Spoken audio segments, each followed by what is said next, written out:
E uma coisa que muita gente que está assistindo não sabe. Qual que é a diferença de forçar uma venda e fazer a pessoa sofrer uma venda? Porque é diferente. Com certeza. Ó, o primeiro ponto, eu também tinha esse preconceito com a RNOD. Eu já fui apresentado um dos meus melhores amigos.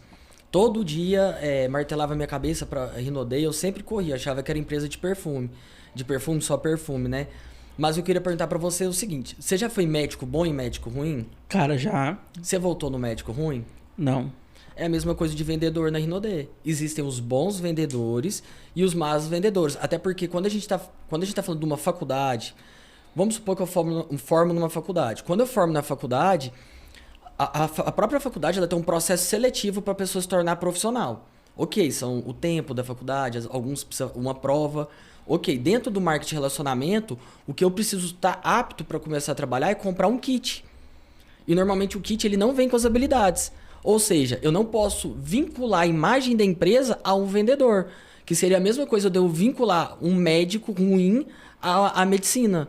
São coisas diferentes, mas existem bons vendedores. Agora, qual é a diferença da venda, de forçar uma venda e de você ter uma venda natural? O primeiro ponto é entender que venda forçada, ela não é bom porque eu estou empurrando algo em alguém, isso não é bom.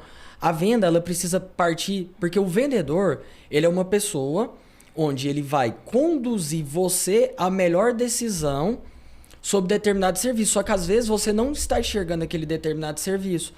Vamos dar exemplo aqui na prática. Uma mãe. Às vezes tem várias mães que elas não enxergam que o filho dela poderia estar recebendo um valor de pensão maior, que o pai poderia estar visitando mais vezes.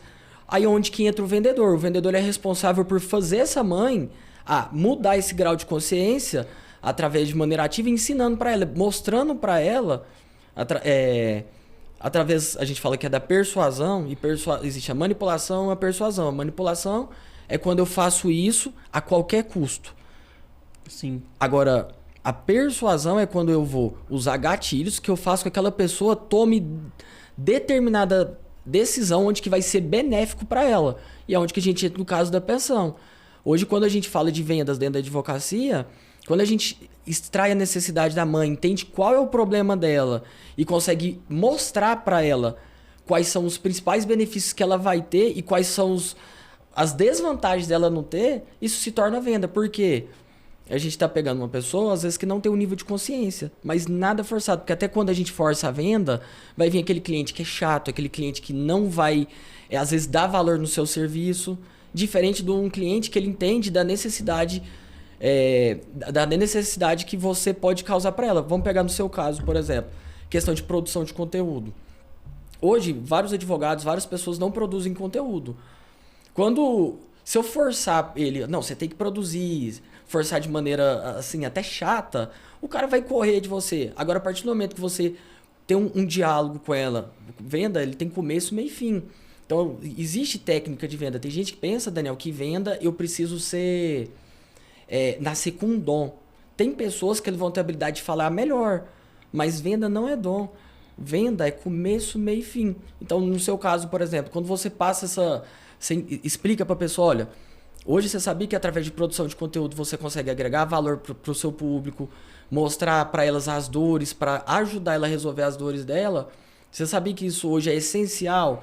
Porque a partir do momento que você consegue fazer isso, você consegue fazer o quê? Com que essa venda ela se torne natural e você tem aquele perfil de cliente ideal para dentro da sua empresa ou do seu negócio. E, cara, você está falando de venda, eu quero até te fazer uma pergunta. Tem como você ser um bom advogado e ser um péssimo vendedor e ter sucesso ao mesmo tempo? Tem. Você sabe por que tem?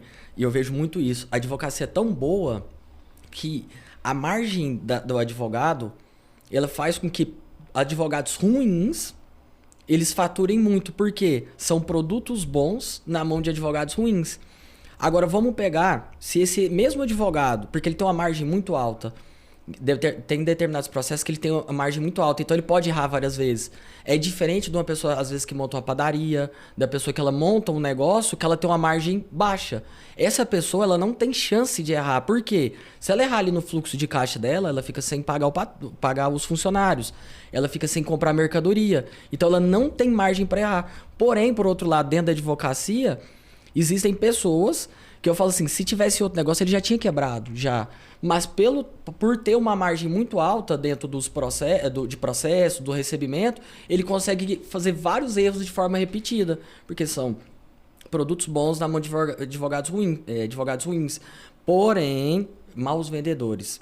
Porém, pergunto, se esse advogado virar essa chave para vender, pensa, o advogado bom, o vendedor bom, com produto bom? É onde que tem a liberdade financeira e onde a gente vê vários advogados faturar 1 milhão por mês, 500 mil por mês, porque eles têm essa habilidade e essa habilidade, essa visão, essa mentalidade. Cara, é muito, muito bom. Agora a gente já vai começar a entrar aqui em alguns termos mais técnicos, tá? Tem muito advogado hoje que não vende, que tira pedido. Eu já ouvi você falando disso. Eu queria entender o que é isso. Eu escuto você falando e falo assim, cara, mas tirar pedido, vender, me explica direito isso aí. Ó, a principal diferença entre tirar pedido e vender é porque existe a venda ativa e a venda passiva. O que significa a venda passiva? Vamos colocar uma pessoa que hoje está dentro de um shopping, vendendo roupa. E chega um cliente e fala, olha, eu quero comprar aquela roupa. Ele não está vendendo, ele está tirando pedido.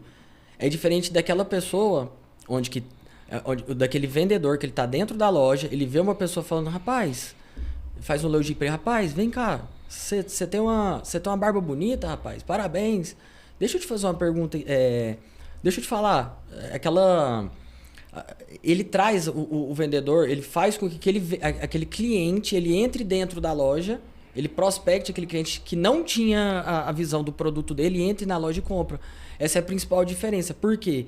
O vendedor passivo é aquele vendedor que recebe pedido toda hora. As pessoas já têm a consciência daquele produto e ele tira pedido. Diferente da venda ativa.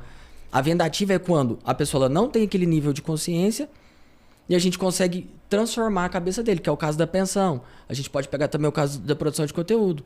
A pessoa ela não tinha consciência que aquele produto ia transformar a vida dela. E é onde entra o bom vendedor e consegue mostrar para ela que aquele serviço pode realmente transformar. E a partir do momento que a gente entende que venda ativa a gente trabalha com a lei dos números, a gente já muda a chave da escassez.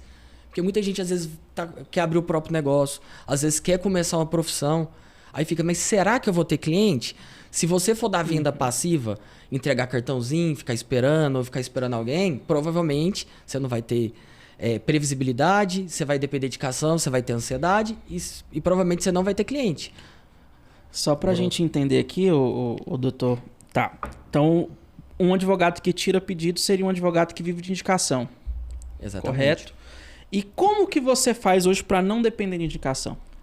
Principalmente posicionando nas redes sociais.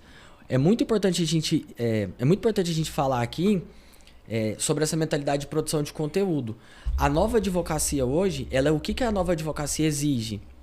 Ela exige que o advogado ele tenha essa sabedoria do marketing, que ele é importante dentro do negócio dele.